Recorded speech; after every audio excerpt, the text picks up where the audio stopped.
saate fe mali dan ke ref taw fe to par ref caat fe kena gara nuun we andoona yee nuun na mbi'an yit ngidma nuun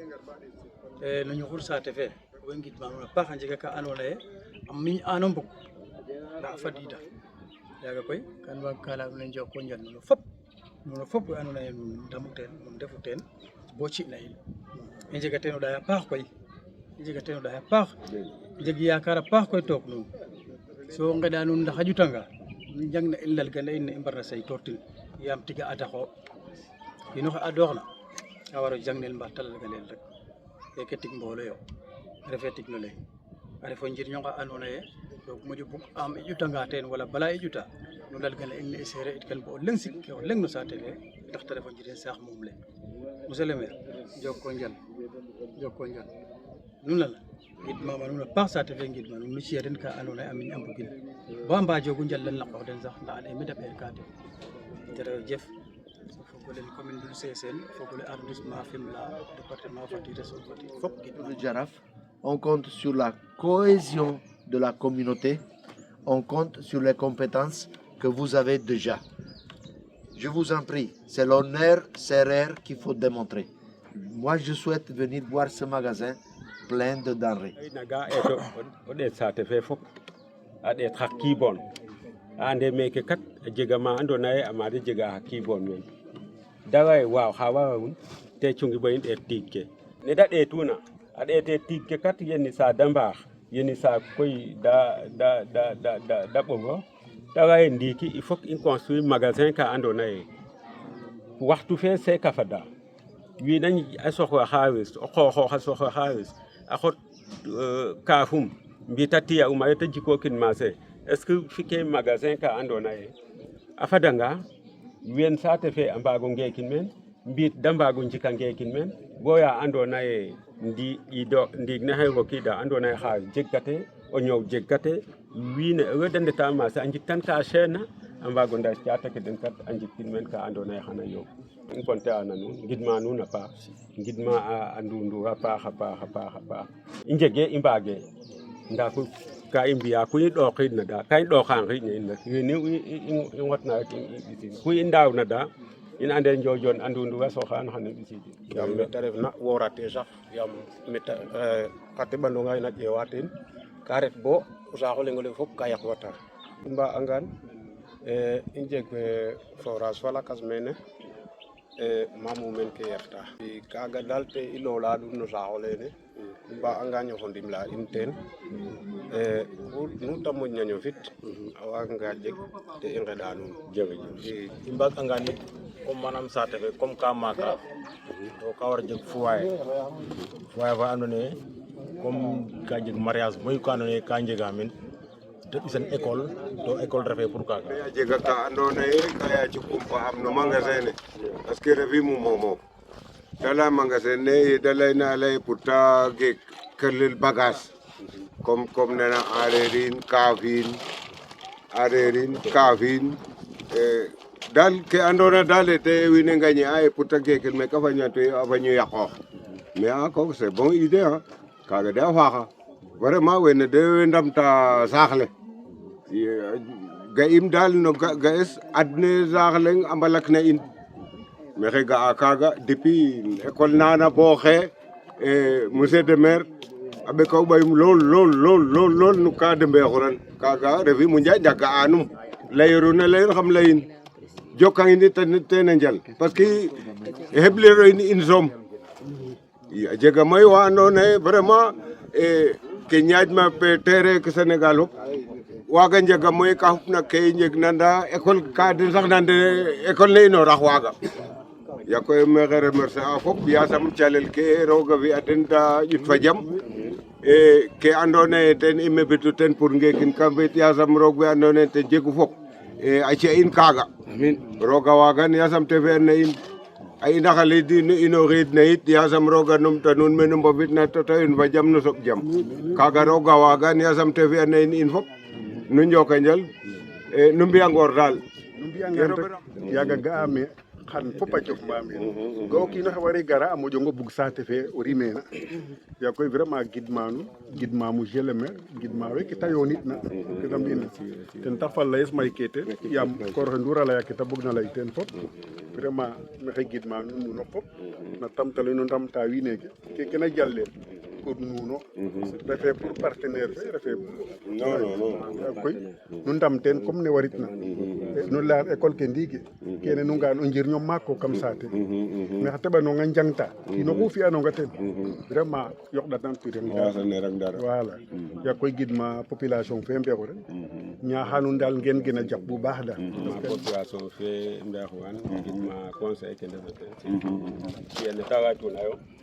conseiller Ndiagamba conseiller Mbexuwan conseiller commune o ten refu président commission de manière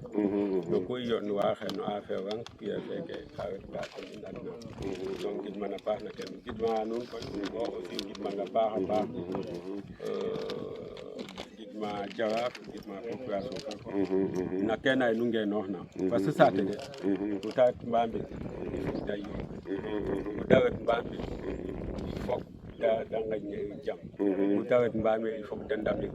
to ku ɓisiideena meeke in katan meen tam pour nuuno yo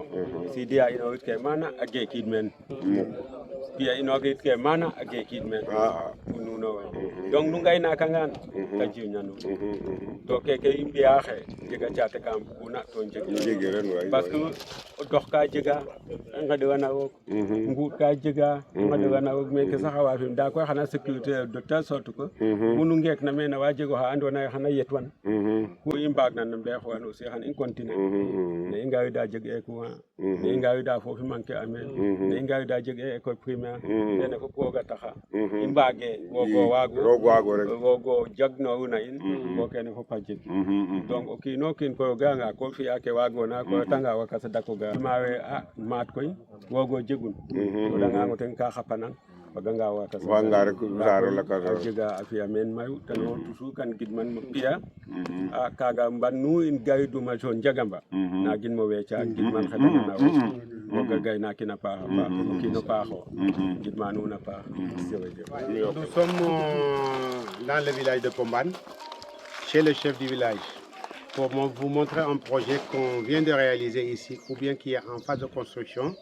qui est quelque chose vraiment de formidable parce que la population en a besoin. Nous, on est des agriculteurs, mais les agriculteurs avaient un seul problème encore, non, mais plusieurs problèmes, mais celui-là est fondamental. Parce qu'il faut parler beaucoup de projets, mais celle-ci qu'on est en train de faire, c'est quelque chose qui nous tient à cœur.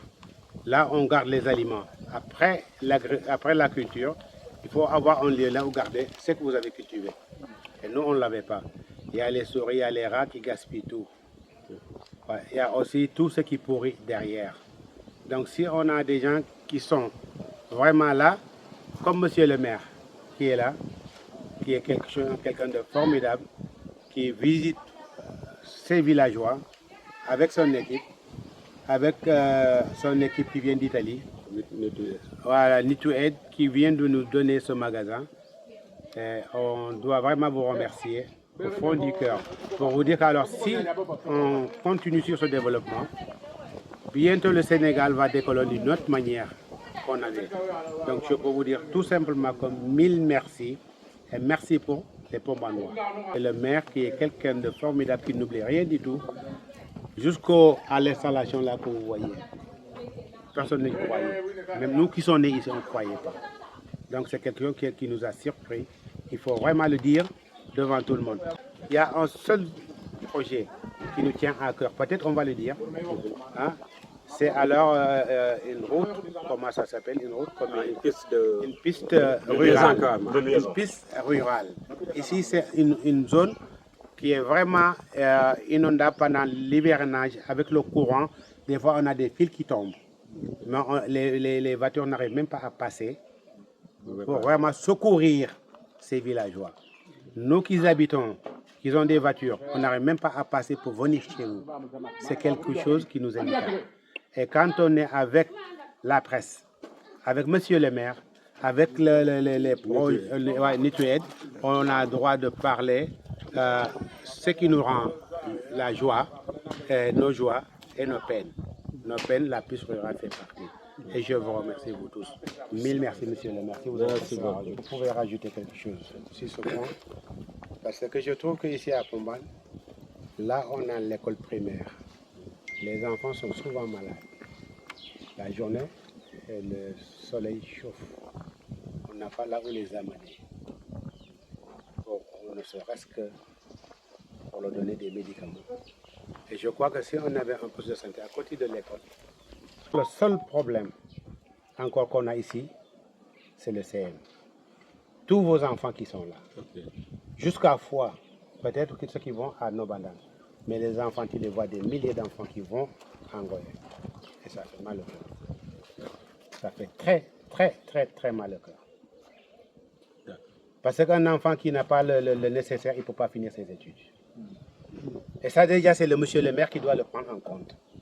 Un enfant, pour qu'il réussisse à l'école, il faut qu'il soit entretenu, qu'il mange à midi, ou bien qu'il mange par exemple 1 kilomètre pour arriver là où il va. Mais 4 kilomètres. 4 kilomètres avec le soleil. Moi, je n'arrivais pas à le faire. S'il vous plaît. Et je suis très content d'abord. Je pense que la communauté de Pomban est une communauté qui bouge, une communauté qui est réceptive par rapport aux propositions. Et nous, Nutrien, je pense que nous avons fait un très bon travail parce que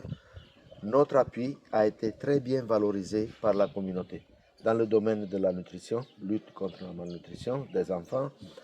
et aussi dans le domaine de la sécurité alimentaire. Le magasin s'appuie à l'autre activité qui est le suivi agrométéorologique. Les deux vont de pair pour avoir une meilleure possibilité de programmation de la campagne agricole. Merci. Merci. Juste des mots de remerciement vis-à-vis de Nutrid que je ne cesse pas jamais à dire autant parce que c'est ton partenaire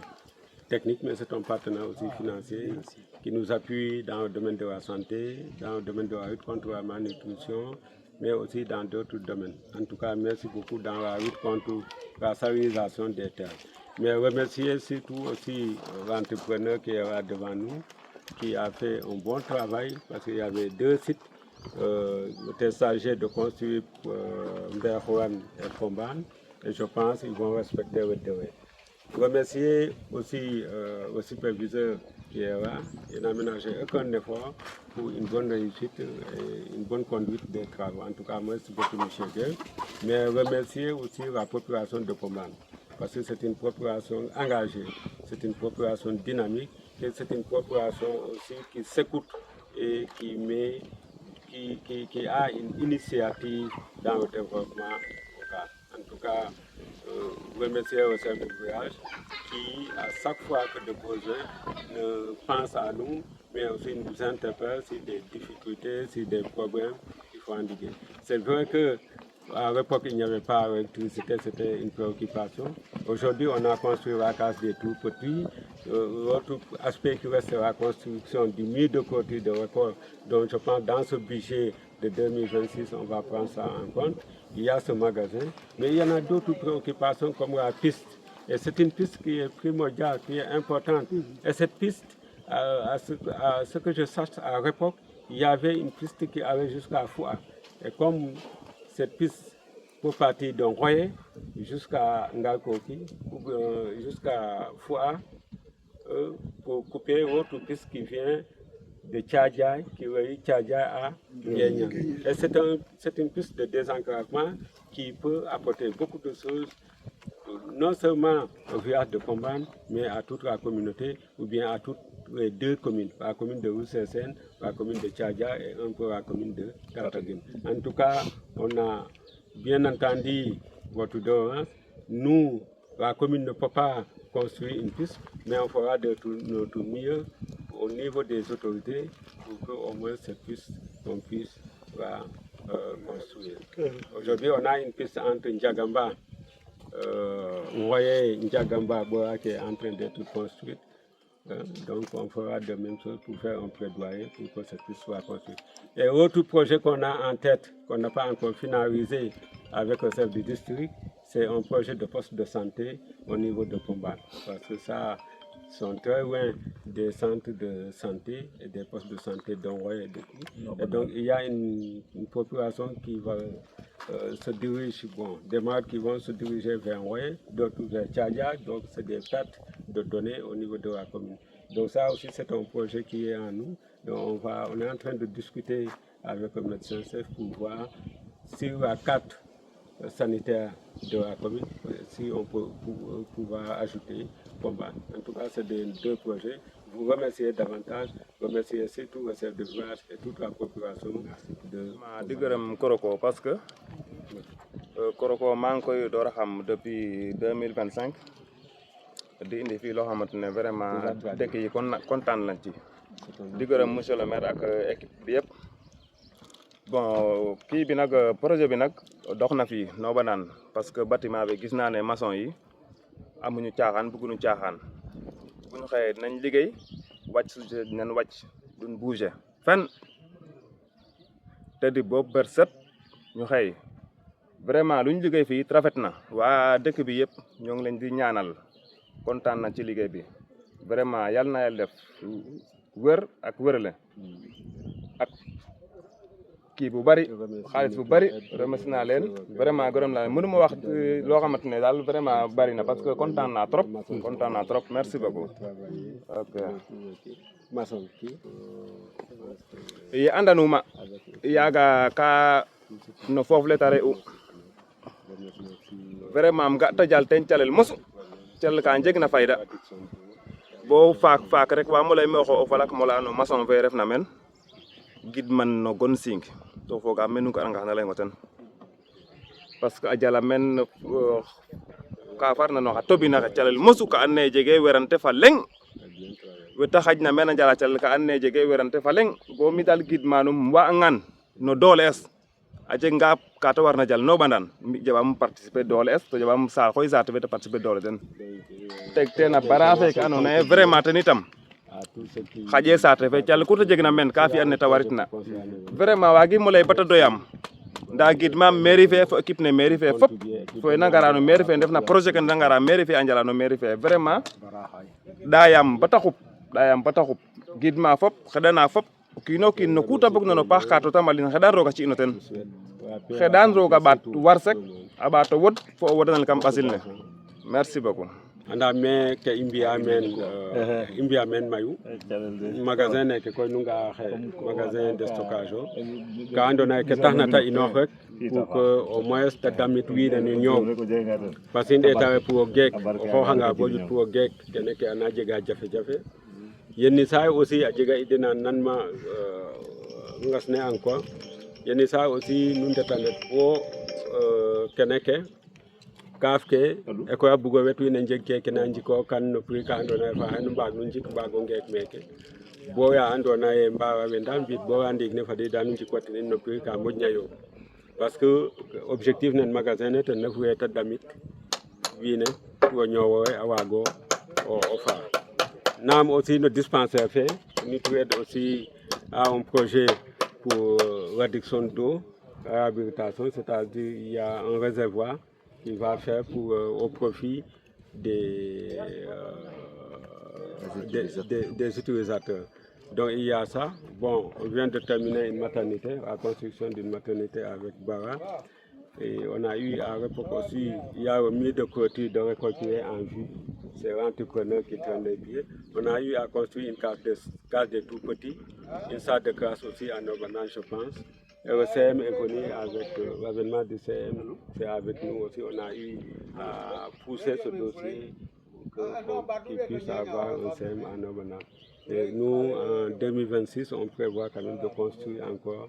un bloc administratif ou bien une salle de classe au niveau du CM et voir encore au niveau de Ngalkoki ou bien d'une autre hameau comment construire une case de tout petit. En tout cas, c'est ça le projet de la commune. Vous remerciez surtout notre aide du financement de ces activités, mais remercier l'équipe aussi de Nutrien qui est ici avec nous, qui est très dynamique. Très dynamique. Et j'avoue que je pense aujourd'hui vous pouvez faire la carte de la commune sans pour autant demander au maire ou bien demander un accompagnant. En tout cas, merci beaucoup. Peut-être l'autre qui a dit Coco, mais c'est Rocco. Donc, c'est bon, ça c'est un autre nom. Merci beaucoup. Merci. L'idée, c'était de remercier l'entrepreneur. Et je pense que peut-être il va respecter les délais, comme les autres vont dire. D'ici mars, peut-être les délais contractuels. Ils vont peut-être livrer les magasins avant la fin du délai contractuel. En tout cas, je remercie vivement, comme je l'ai fait avec les autres entrepreneurs aussi. Je pense que les entrepreneurs qu'on a choisis, c'est des entrepreneurs dynamiques, engagés aussi, et qui travaillent avec le cœur. Parce que ça aurait été d'autres peut-être, ils n'auraient pas pu rectifier certaines choses. En tout cas, merci beaucoup à tous les entrepreneurs. yasam roga e gilen fa jam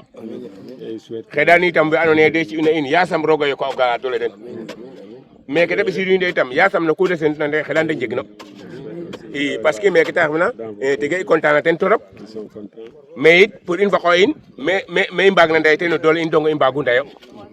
i kun bis len ko ka ande ko i mbaga mbi ten dole yasin xan i njemo kaga jere ngeen jëf comme kino kin ka soxla no fa lay fe to len jegi man ino kina waga ñaan ten rek to rek a tax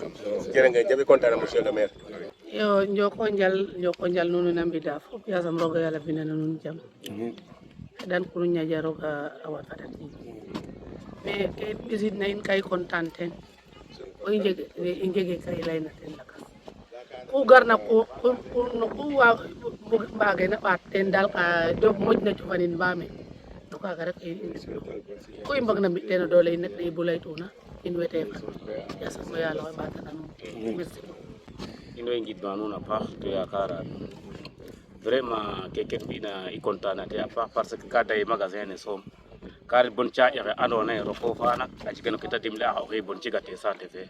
en même temps keke garidanga ɓatidel ten it ka i moƴo content a paax roog soom jeg ndabid nuun yasam roga rabda nuun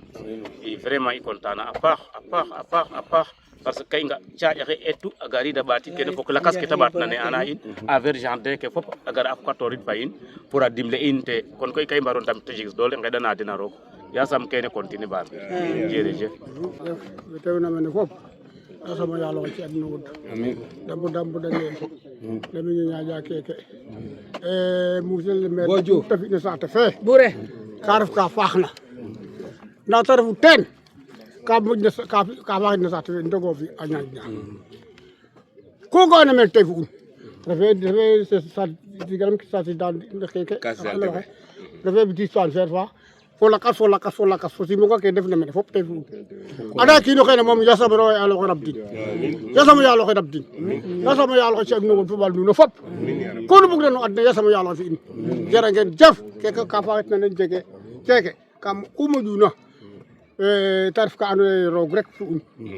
i roog rek waag faaw ten waagu fi ka moƴna nda yasam o yaalo xe ci adna wod nu god bo daneelo jangeen jëf yasam o yaalo xe rabdong wo xene saate fe in ko leer ni nañ leyna ndoflo ko leer ni te tax ku fi'eena mene a carte deɓel mi kam ley me deɓan kiim oxa refena bilahi roog feke ɗugu xama andan i yaam o kiin o fina paax no saax na o ɗeetan a paax o xeeke roog dong waag no rabid waay joko njal fa doole yasam o yaalo xe rabdong mbooloo ne maxey gidma nuun so yakara nuun it monsieur le maire jara ngeen jëf yasam o yaalo xe a yok xiiwal fe nuun yasam o jafule ke ngat na njol ma nga yasam no ngal fa jam ga'a keke cer ino yo njegun yaam a ngaɗa geenu meke wat kate me bo kili kon oxu gerna o njol ma ngaan ko waro farlu no keke pour te waag geenu ba a xen ñang ware waɗ Demba ware waɗ Samba nana ga'a mi feke mi saqan ka première ke tigam programme mula ke nana ga'a min mi o yeng bo 4 heures teno bug ko ɗeta mene ƴewa fo jala caleles kaga mission nga sooɓ nana yaam mi jangum chargé kon xam ñooñ bata mot ñowano meeti waxan na kon jara ngeen jëf yasam o yaalo xe a barke an amin oxe koy te ref patron Je remercie à monsieur le maire avec son équipe. Vraiment, Elénia, le chauffeur, parce que presque nous, monsieur le maire. Donc, monsieur le maire, je vous remercie tellement, avec courage. Vraiment, nous sommes satisfaits avec votre travail. bonne continuation. Roko, à vous de même. La malnutrition est morte à Ndiol Mangal, à cause de vous. Donc, bon, je vais parler en tant qu'observateur encore. Bon, c'est à cause de vous. Vraiment, je vous remercie à tous. Mio mi ko resen dino Ndiol Mangala so dai ma chalol ke bo e mere na mom ke mere ino e in dara yit parce que commune Loul Sesene hay comme so tuidna to Ndiol wage perte ota bo dara daw Ndiola daw kon koy yakara na pa ko ngidmino no ke ga mo has ada ay pour mi dongo ay magul ay fop o ke so ke commune Loul Sesene jam ke jala ma di alma pa kuta jalla mare kun paes kuta wedre kun paes ndawag na dem or andam tatig sa te in me ka ay ya depuis ya ngayu ka sa insa pa Ndiol mo senan nene lawum rokid na men ko gijo rokid men ko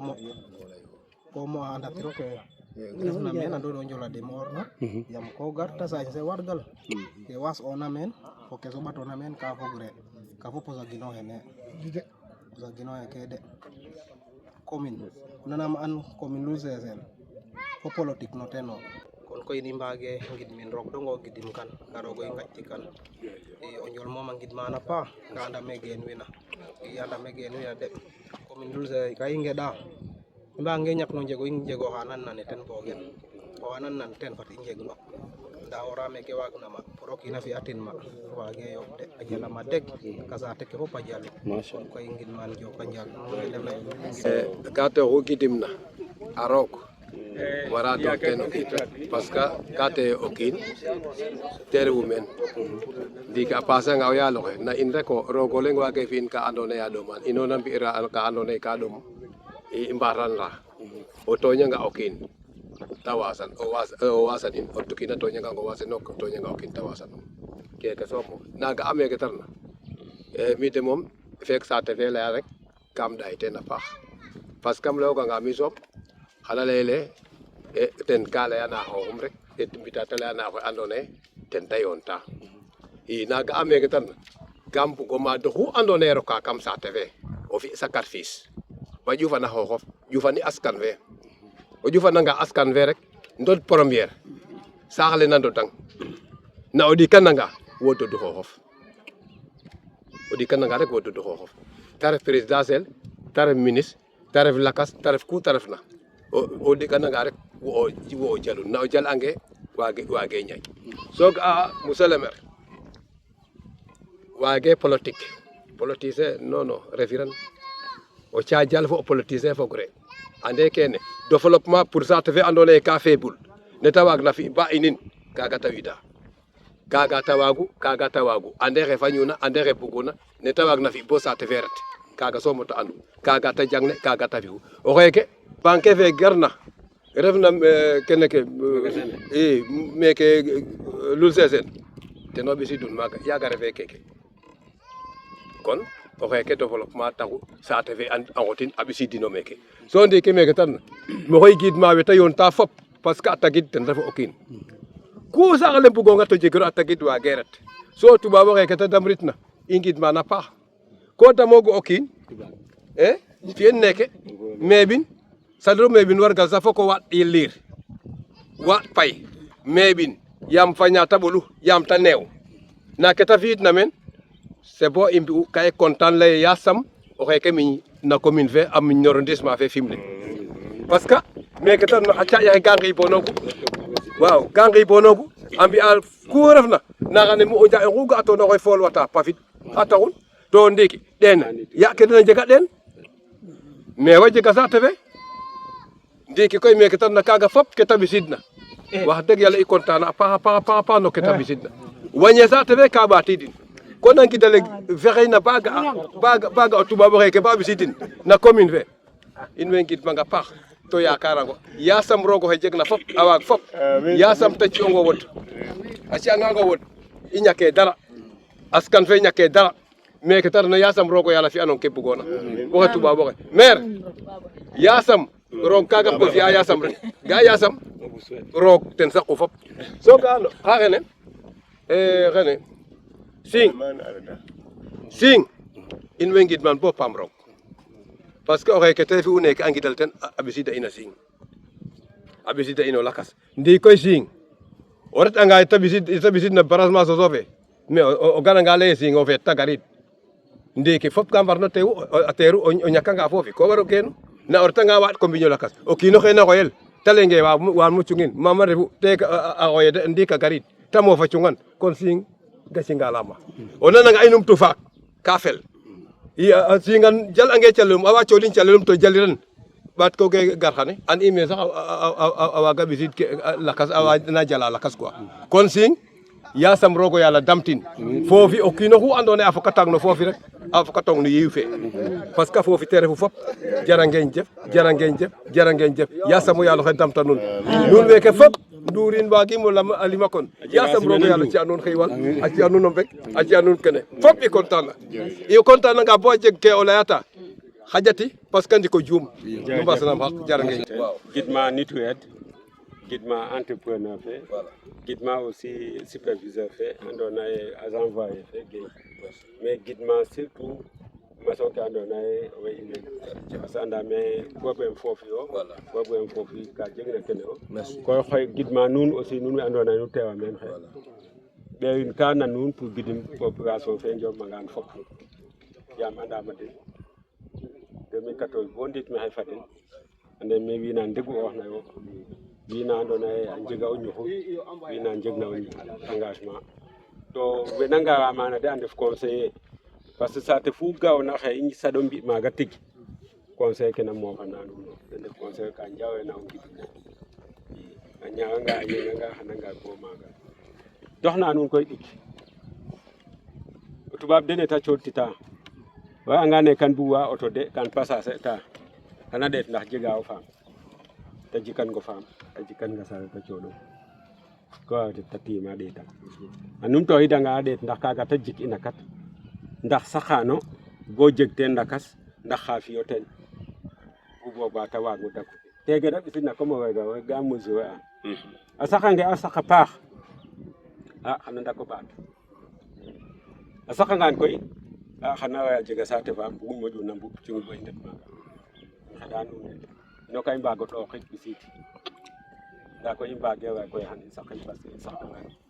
population nasiban i ngorgorlu xa paax ndamit développement koy ko ɗeetan na xooxof o waaganga xa ɗaq xëy o waag xa ɓetak o ande kat waxey avancer a ke fop a njegna koy ino seereer ka yaaca jafeñ i saytooxin i mbonkin ndaa keke fop jegun ndaa nuun o njegun o kiin o kiin fata ga' teen a xooxum o kiin o kiin a waag no dam gidma équipe nitu ed fop no keke da mbi'na a miña meen koy a mbi'a mayu yaam xaye a mbi'ana in hôpital a mbi'ana in pédiatrie a mbi'ana in centre de nutrition a accompagner dispensaire ke a mbi'a aussi kana den mbi'un ka andoona yee a teƥ ake xan o andin wiin a ndeeɗa meeke bo ndefate meen to andooge podne roog fe deɓna meeke o Ndiop to kaaga fop ka nateew ceeƴne ne ta sumitna wiin andoogiran to kaaga fop a andate gidma aussi parce que oxu ga'oona aussi a jega xena ɗeetan Ousmane jerejef merci beaucoup no engagement fe iyo ino koy no ke i mbaagna o Ndiop bo in inoka meen xan i mbi'a ke i mbaagna xene awa ndiiki tate ko Diouf yaam a refanga no école yaam i tabaxa meen salle de classe a refanga cas des tout petit i mbi'an meen dispensaire i mbi'an meen i ɗofta aussi ndok ngeɗik bo